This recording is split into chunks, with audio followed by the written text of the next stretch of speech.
practices. Parents are paying organizations to run practices. Parents are sitting out there, they're evaluating the practices. Some of them don't stay, some of them do, but they're looking at the practices, and you're basing the success and whether or not you're feeling like you're getting a good value to your practice based on whether or not that practice looks clean.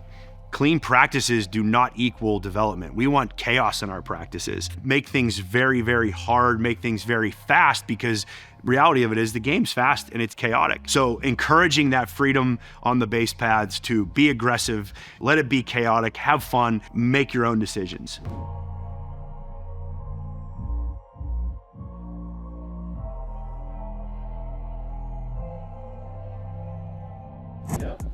I think another thing that, when we're talking about long-term development in baseball, like practices, parents are paying organizations to run practices. Parents are sitting out there, they're evaluating the practices. Some of them don't stay, some of them do, but they're looking at the practices, and you're basing the success and whether or not you're feeling like you're getting a good value to your practice based on whether or not that practice looks clean.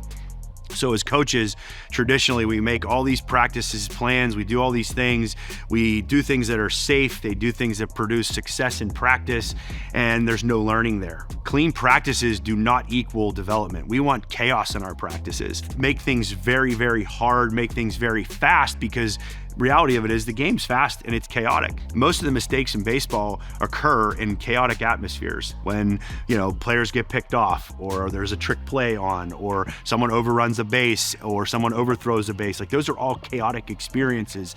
But then we're gonna train in a single file line with 3 ground balls for each kid over the course of 35 minutes. And then it goes to base running. Like, what is long-term development in terms of base running? Like, yeah, I can put 2 dads out there that are grown men that manage companies, CFOs, CEOs, smart human beings. They manage lots of people. They can manage 9-year-olds and manipulate a game to win the game. They can verbally tell him to run and not run, and still the game will be still slow enough that he can say it, the kid can process it, the kid can do it, and they're gonna be safe. But base running, when you get older, is instinctual. Like, you have to be able to see mistakes happening. You have to be able to, interpret the way that players are fielding balls and where they're at on the field, and your eyes have to be up and your eyes have to be scanning. So if you're grown up in a situation where the base coaches are telling you what to do, sure, you're gonna win. It looks good, but then when you get to high school and college and the game speeds up and you have to make the decisions yourself, or else you're gonna be out, it's too fast. Well, you've been programmed to not listen to anything instinctually and listen to somebody to tell you something to do. So, the base running needs to be sloppy.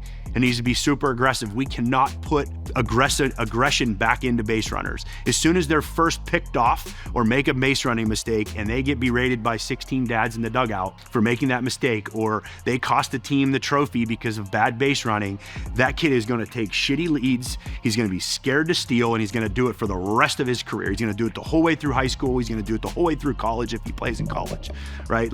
So encouraging that freedom on the base paths to be aggressive, let it be chaotic, have fun, and make your own decisions.